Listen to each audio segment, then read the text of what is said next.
I would defy anyone to sort of explain why it is that China decided to move away from wolf warrior diplomacy, other than to say that I think it became apparent to Xi that the wolf warrior diplomacy was failing. And to their pleasure, I guess, is what's happened is that they got a more compliant Australian government. So they've played us in a more sophisticated way. And I think our government has pretty much eaten it up and is delighted with what they think is an achievement of their own diplomatic skill. Peter Jennings, thanks so much for joining us at the IPA today to discuss very important issues of national security and defence in the week following the Prime Minister's historic visit to China, a 6-day visit at which certain issues were discussed and certain issues were not discussed. So thanks for coming into the IPA, as I say. Thank you, sir. And that is very much the Australian dilemma, that our major security partner is the USA, our major trading partner is China, and we've been managing that tension now for a couple of decades on the assumption, it's been a bipartisan consensus, that we do not have to choose between our security needs and our trading needs. That, up until now, has been the consensus, but the Prime Minister has not been to see Donald Trump, but he has been to see Xi Jinping on a 6-day love fest. Have we just made a choice? Well, it's a great question, and I think we are indeed beginning to see below the radar shift in Australian foreign policy priorities. Don't base that on what the government says, base it on what the Prime Minister's done. That lengthy trip to China, his bizarre refusal to reach out to the President of the United States, in fact, the refusal of the whole cabinet really to engage with the Americans substantively. And I begin to wonder if this doesn't actually reflect a shift in priority, which kind of happened almost by accident as a result of Labor's, astonishingly successful win in the election. And what I mean by that is Albanese got some value, so he thinks, by being critical of Peter Dutton for being Timu Trump a little too close to the Americans. The government is re-elected with a much larger majority than they were expecting. And I wonder if that doesn't leave Albanese thinking to himself that there's political benefit now in putting more distance between Australia and the United States and, reverting to some of his far-left ideology as a student and in his early political years, getting close to China in the footsteps of his hero, Gough Whitlam. So, well, literally in the footsteps by walking along the Great Wall of China. This is not just as a tourist, this is explicitly a callback to Gough Whitlam's visit. Exactly. And so I think this is going to present quite a challenge to the opposition because in between, the disastrous election loss, they now have to ask themselves the question, is Labor quietly breaking the bipartisan deal on Australian security policy? And if so, what are they going to do about it? So let's stay on that point for a moment, because what you're implying there, Peter, I think not unreasonably, is that this is perhaps the direction that the Albanese himself and the Albanese government might have wanted to go to in its first term.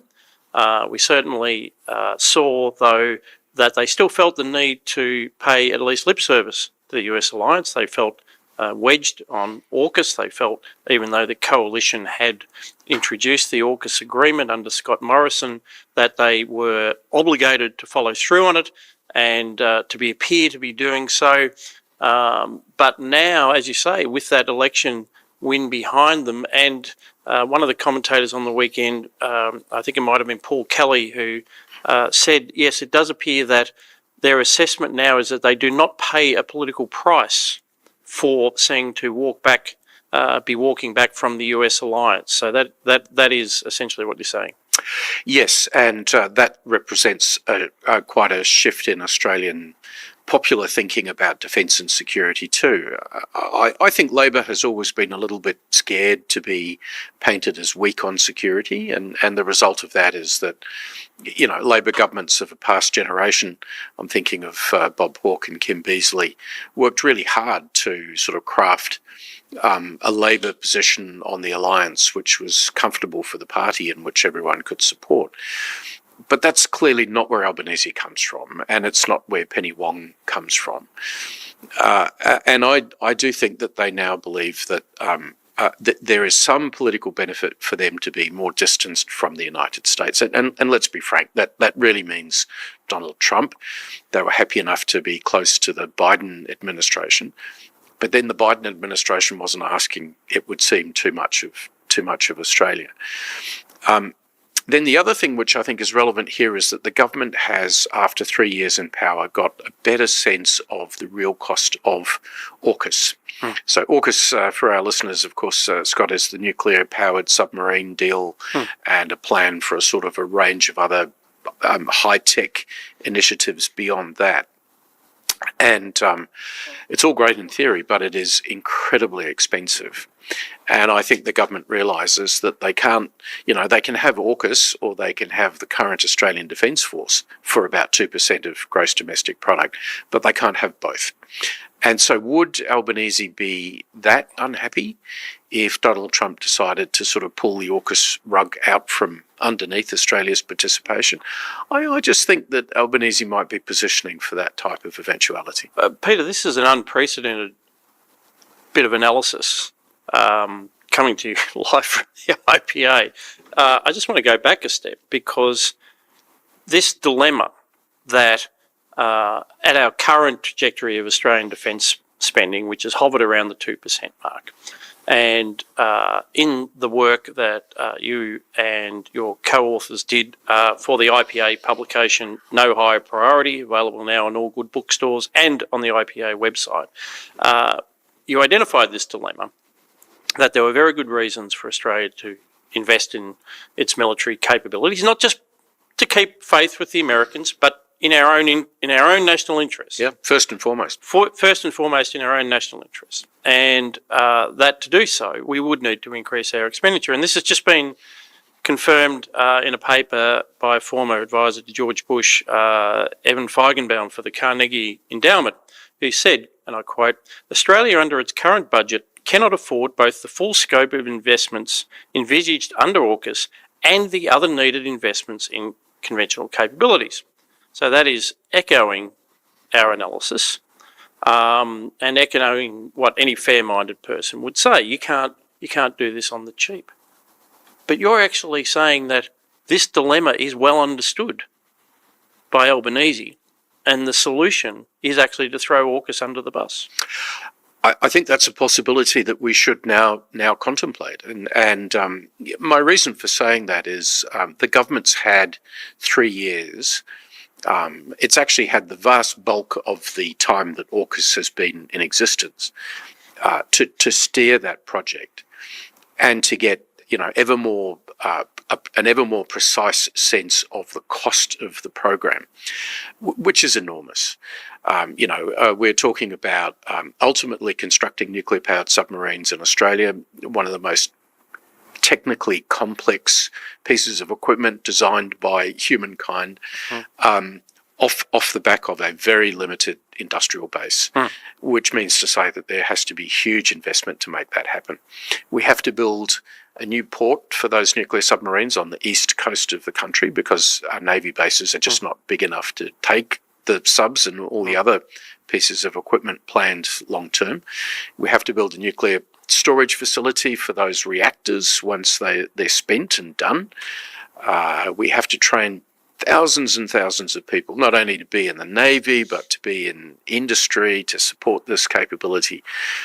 All of this is on the government's current plan coming out of the existing defence budget.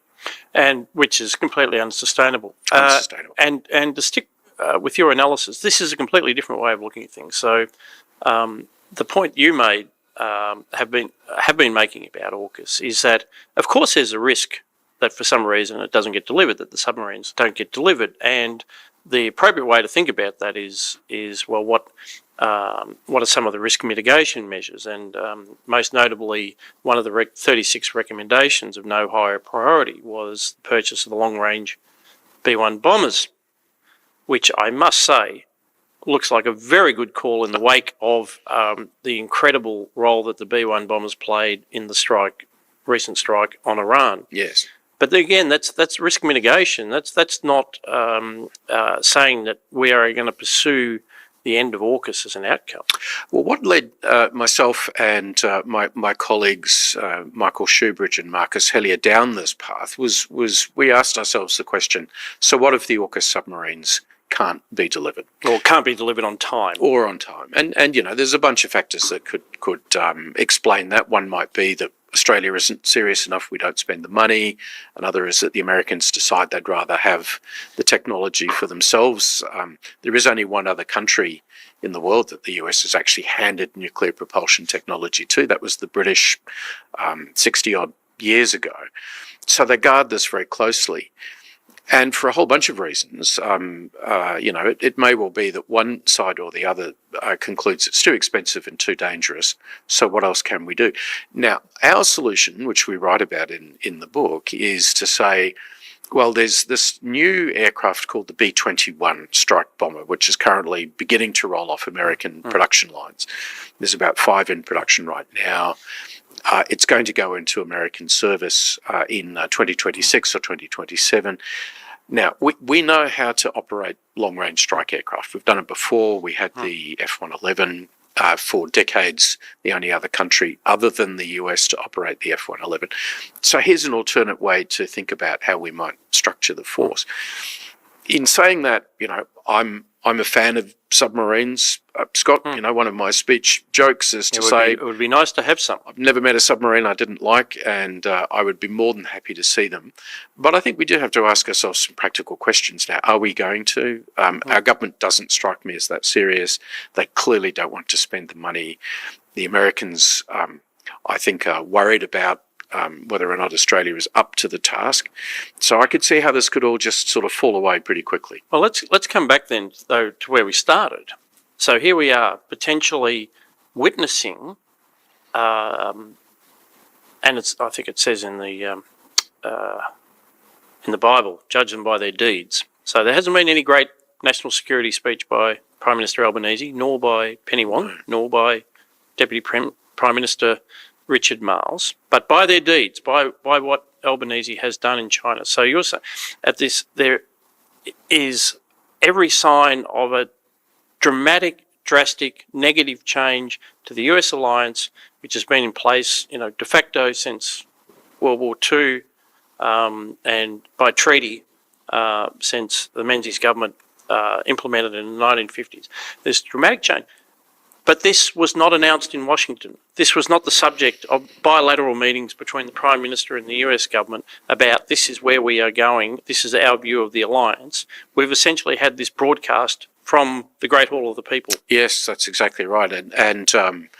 But, you know, it's clear that the tone has changed quite markedly, say from, you know, the halfway point of the government's first term to where they're at now.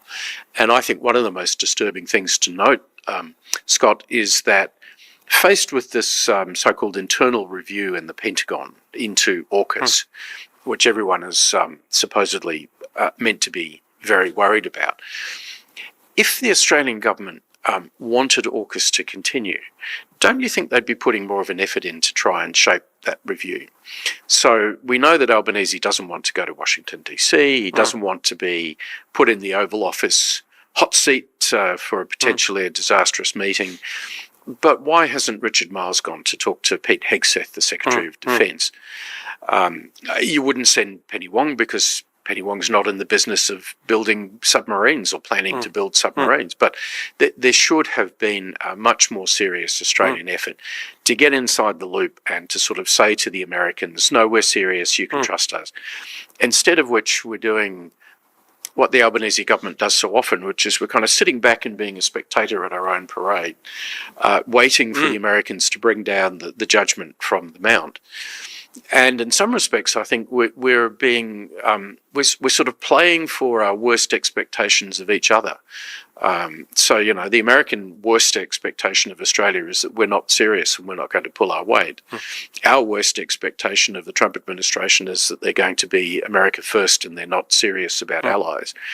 And by virtue of the fact that we're not talking to each other, we may well produce that expectation as an outcome. The absolute lose-lose outcome. So this is my concern about Pete Hesketh, who is certainly an activist Secretary of Defence, but not an experienced one, not someone who comes out of the establishment. And in burnishing his America First credentials, a lot of the noise that comes out of the review is like, are the Australians going to pull their weight? Are they going to pay for this? Are they paying enough for this?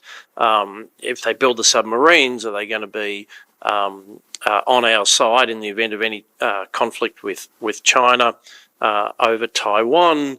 We're not entirely sure whether he actually means like literally deployed or just, whose side are you on? So he is sending these messages, and my concern is that he's misreading the Albanese government, that these kind of things are exactly what they would need to use as an excuse to say, well, we're not going to be pushed around. That's not how we roll. And as wise people have said, you also don't prejudge military commitments like hypotheticals over Taiwan. But Hesketh, I worry, might stumble into this and give them exactly the excuse that they need to walk away from it. Yeah, I mean, if you said to me, Peter, please write a strategy for how we could produce a disaster with AUKUS, I'd be doing pretty much what both governments are doing right now, and that's a concern. And for Australia, what we need to reflect on here is not so much the abruptness of how the Trump administration deals with allies, but more the consequence of the administration saying, well, we're just not going to have as close a relationship with you. I mean, how do we benefit from that? It frankly is a disaster in terms of our position in a region where China is becoming, more and more of a dominant bullying power. We need the United States as much as John Curtin needed the United States back in 1942, which is a realization that, Anthony Albanese seems to be so ideologically driven by that he can't now assess the level of risks. And it's all being smothered in this sort of language of sovereign independence. Well, we can be sovereign and independent as a country of 25 million people, and we're not really going to be able to look after our security in that world. No, we won't. And because what we're actually talking about is different scenarios, and these can be scenarios short of outright war, in which China becomes hegemonic in the Asia-Pacific region. And that is not a benign environment for Australia. We've certainly seen, if you're, the Philippines or Japan or Taiwan, obviously, that when China is asserting its authority, it's not a very pleasant experience. No. But this doesn't seem to be factored into the scenarios in which we embrace China and allow the US to be pushed to the side. And again, our recommendations for building up our military is not about the pursuit of the alliance. It's about our capacity to defend our own interests. Defend our own interests and also create a deterrent effect. Because really the purpose of the investment is to try to persuade China, and frankly this is what it's about. It's not about any other country. It's to try to persuade China that it's not worth it today to go to war over Taiwan or the South China Sea or any other issue. And I think that's another level of cause to be concerned about the current state of Australia-US relations, because whilst our government is saying, in a sense quite rightly, well, we're not going to pre-commit to a conflict with Taiwan, what we are failing to say is how we will work together with our allies to create a strong defence force. And China, it's just not worth even thinking about engaging in a military attack. Yeah. So, this current line of rhetoric about sovereign independence, there's one country that would be delighted about it, and that's China, because they will see us coming out as a weaker ally, of the United States. And really, that's what they've set out to achieve. They want America's allies to be weaker, to be less committed to the idea of collective defence in the Indo-Pacific region. So it's hardly surprising that Xi Jinping says he changes his schedule so he can have a private lunch with Albanese on that 6-day trip.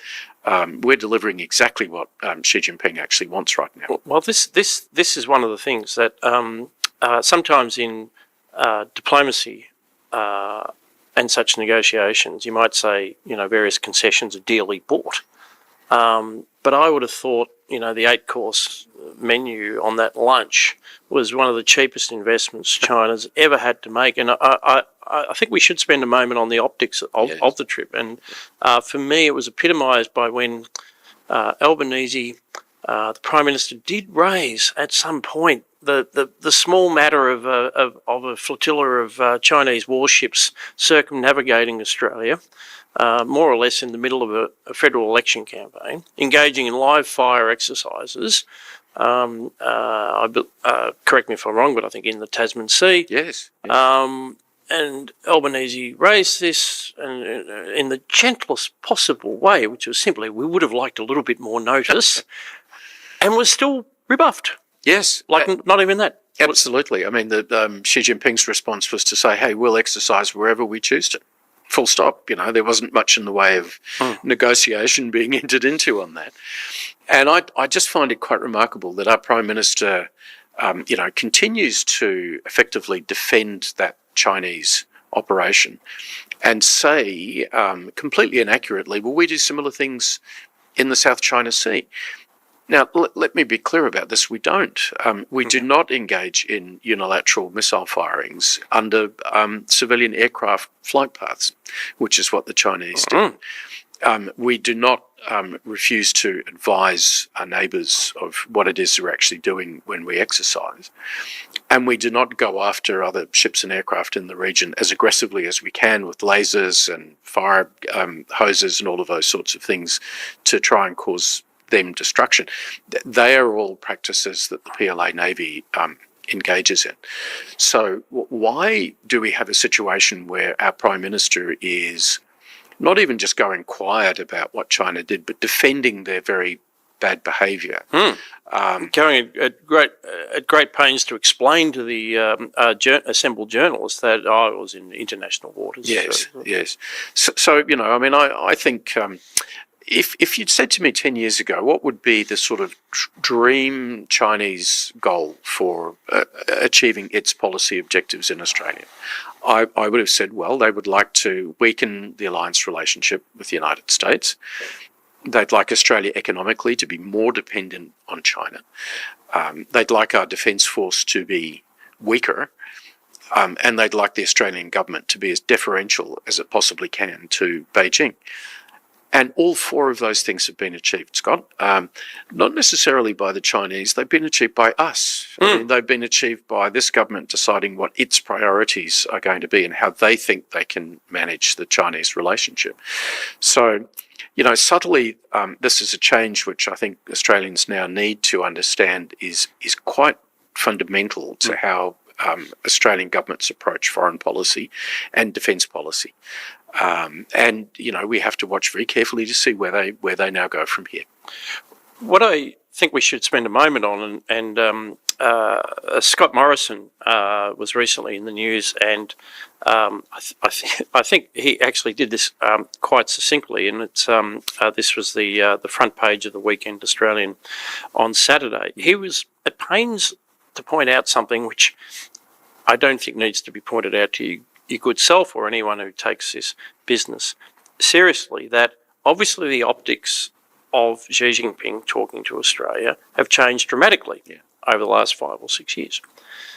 But what does not change is their objectives. One of the advantages of being a one-party state with complete control of civil society and the media and a Politburo and now a leader with unprecedented or certainly since the time of Mao, unprecedented levels of personal authority, is there is a consistency of objectives. So Morrison's point is simply that they had a strategy of bullying Australia in the time of Turnbull and then Morrison.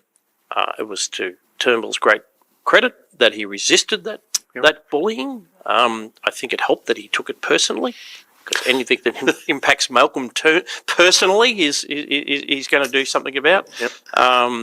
Similarly, Morrison did not concede and famously said that there should be an inquiry into the origins of COVID, which led to great upset in China, but it was also a range of strategic issues.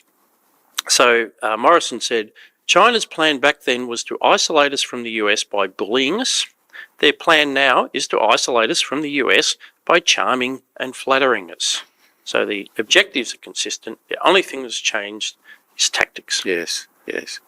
That's a nice way of putting it. And I mean, our government would maintain that we're back into the trade relationship with China because of the sophistication of Australian diplomacy and the fact that we have what they now call a stabilised relationship. In fact, I would defy anyone to sort of explain why it is that China decided to move away from wolf warrior diplomacy of a few years ago, which was the very aggressive, sometimes confrontational language that was used to kind of push a more assertive China on the global stage. Why did they back away from that to come back to us a bit more of the charm offensive? Well, I mean, the answer is it's very hard to get into understand the minds of senior Chinese leaders in Beijing because these things are not debated or discussed. Other than to say that I think it became apparent to Xi that that wolf warrior diplomacy was failing. That in fact China was losing friends in Europe and amongst the developed democracies, and so they wound that back a bit. And to their pleasure, I guess, is what's happened is that they got, a more compliant Australian government that wanted to sort of share in the success of those sanctions being removed on different exports, and so it's worked for China, and in a way that the bullying did not. And probably the bullying would not have worked against any Australian government, including the Albanese government. So they've played us in a more sophisticated way. And I think our government has pretty much eaten it up and is delighted with what they think is an achievement of their own diplomatic skill. That is nicely put. And so I think we do need to focus on the personal dimension of this. Loath as I am to personalise it to Mr. Albanese, there's a couple of things that happened on that trip, which do really give me cause for concern. Because you could hypothetically build a scenario. You've been in the councils of the great, Peter, where very hard-minded people are making realistic assessments, and perhaps in the ALP's cabinet room, it's simply like, oh, well, we need to do what's in our economic interests. But that last thing you said about they've actually been eating this up, to me, the smoking gun was the speech that the Prime Minister made, in one of the many speeches he made, where he talked about he wanted to see more tourism in China. Well, first of all, he said he wanted to see more foreign direct investment by Australia in China. Now, that's been cratering for the obvious reason that, if you put your money into China, we've now discovered you can't actually get it back out again. You put your executives into China, they can finish up in jail, as we saw with Stern Hu and various journalists. There are many, many good reasons not to invest in China. Yeah. But nevertheless, Mr. Albanese said that he wanted to see more Australian investment in China. He also said he wanted to see more tourism in China, and which is, in a funny sort of way, just to digress for a moment, so do I in a way. I went to China a few times under my own steam, and then the China-Australia Chamber of Commerce, sponsored by Huawei, took me there on a delegation in 2018, and I came back. I'd left being interested in what was going on in China and came back terrified. Yeah. So maybe there's a point. But the Albanese said, I want more Australians to visit and get, quote, the same welcome that I have had during my 8 visits to China. Well, what does that tell you about the level of naivety that the Prime Minister is operating? Yeah, under? I mean, I must say there were several cringeworthy moments on this trip. One was where Albanese said that he'd noticed that the Chinese military band playing at the banquet was playing Midnight Oil's tunes, and that this was a great compliment to the people of Australia. And the fact that his partner Jodie had been invited, well, that too was a great compliment to the people of Australia. And it is true to say that the Chinese do put a great deal of store into this sort of protocol type of arrangement. But, every minute that the Prime Minister was being forced to listen to a PLA band Murder and Oil's tune was a minute that he didn't have to talk to them about strategy or otherwise engage in the substance. Human rights or live fire exercises. Or, cyber espionage, you name it. And really, I think one thing that Albanese does have in common with Xi Jinping is that they both didn't want to deal with substance on this trip. And that's why it ended up looking like a pretty empty case of, visiting the Great Wall, a tennis match, which of course the Prime Minister loves, lots of banquets and dinners, the formalities of meetings being filmed for the first minute or two, and then the cameras kind of leave the room. And Australian journalists literally unable to go into, observe some of the meetings. Yes, exactly. And so it was largely substance free, and I think that's what the Prime Minister wanted.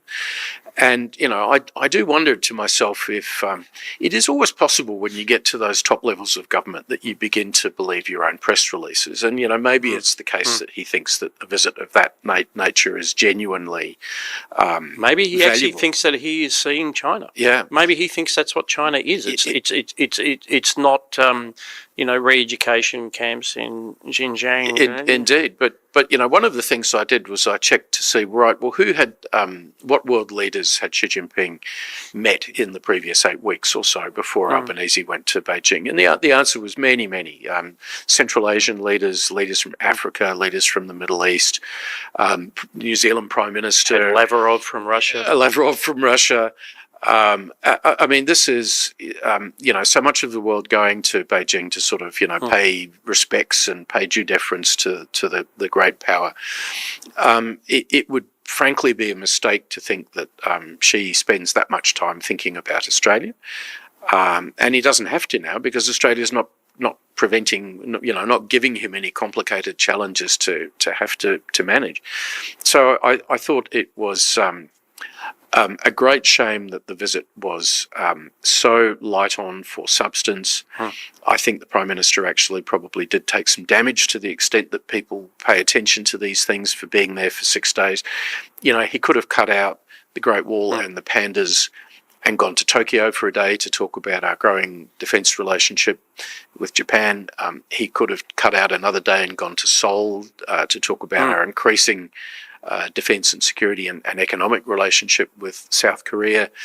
But no, it was a sort of a grand tour. One that, whether he realised it or not, was kind of putting him in the position of being the supplicant, the minor sort of regional power going to kowtow at the Emperor's Palace, which was great for what the Chinese wanted for their domestic media. Yes. But I think a very bad place for the Australian Prime Minister to put himself in.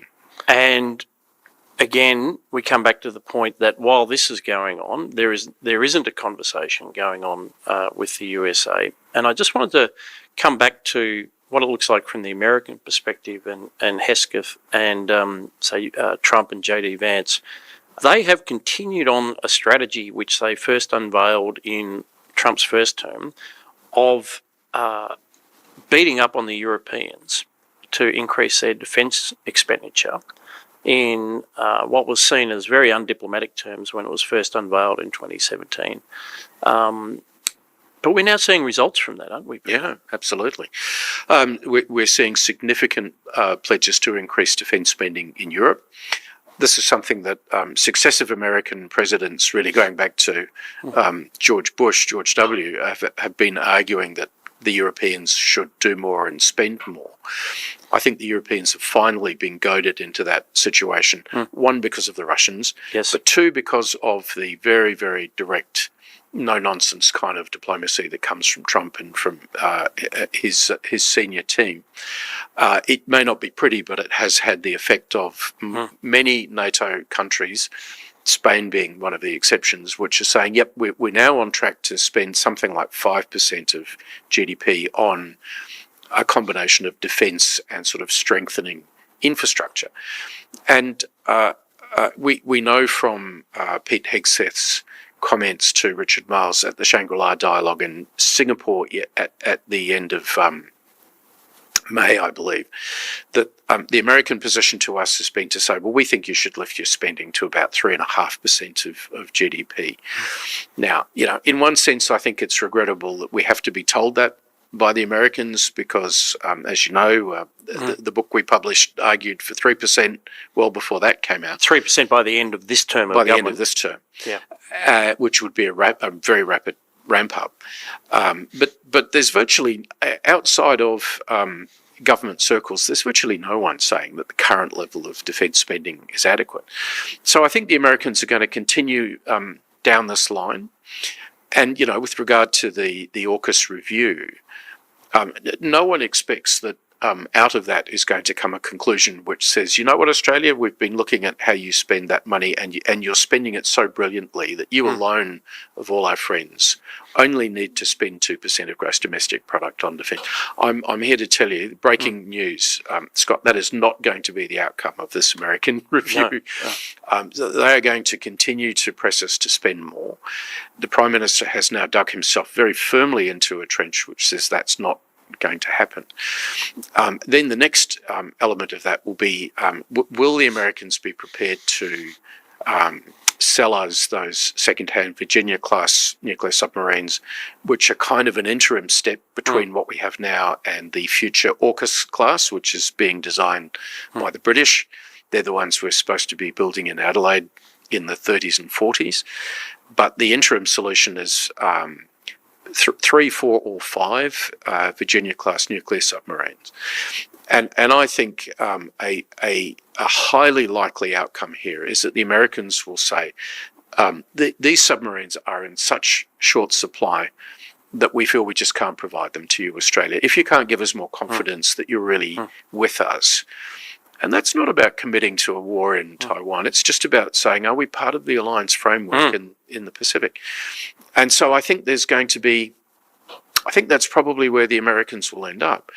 And then, how will Albanese play it? Well, on the one hand, that would clearly be a failure of the Albanese government, a major failure, because, as I say, they've had 80% of the life of AUKUS to manage it, so that's not a good outcome. On the other hand, the political driver will be to sort of stand on his hind legs and say, well, we're a strong Australia, we're sovereign, no one's going to push us around and tell us what to do, apart from Beijing.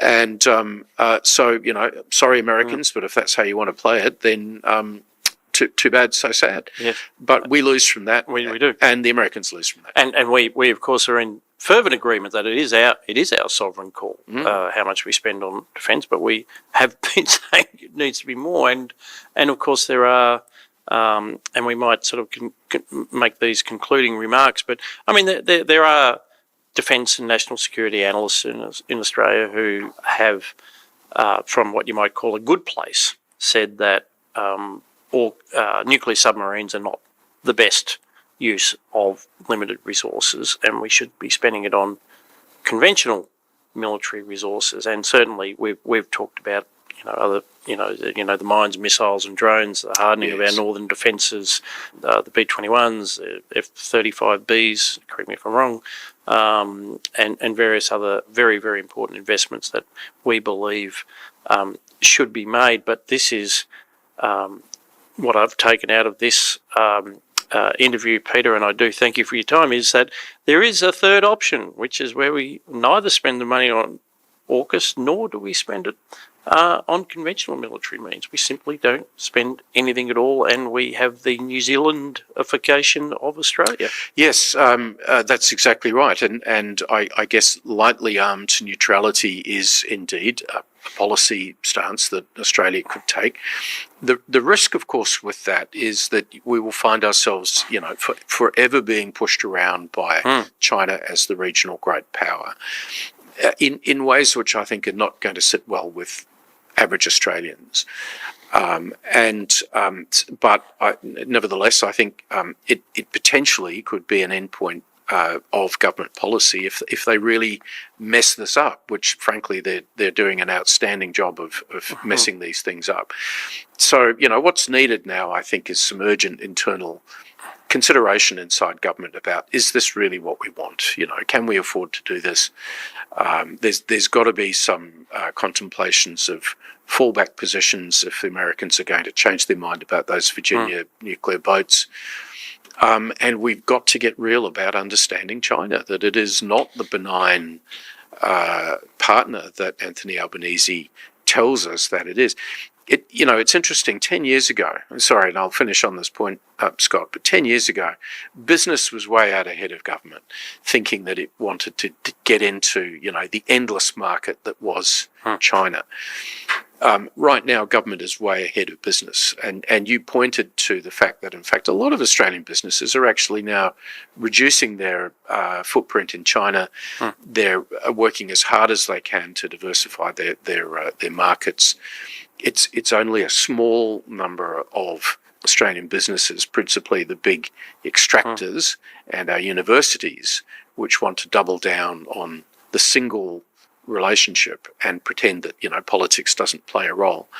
So business is now more cautious, and it's the government going back to a sort of a pre-COVID moment of, rivers of gold opportunities in defence cooperation, paying no attention to what everyone keeps saying is the worst strategic outlook that we've had since the end of the Second World War. It's frankly, the government's position is just bizarre.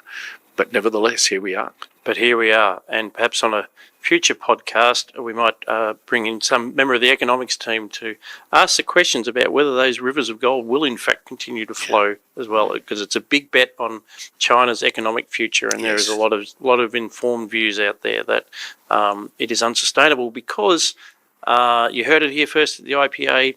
Eventually, communism's internal contradictions come to the fore, and the whole thing falls apart. Which may well be the moment that Xi Jinping decides that war is the last recourse to sustain the position of the Communist Party, war and nationalism, when all else has failed, when they can't deliver on their economic promises.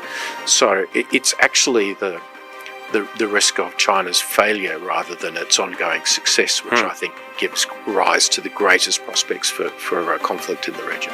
There's a bracing thought. Peter Jennings, thanks so much for your time. Thank you, Scott.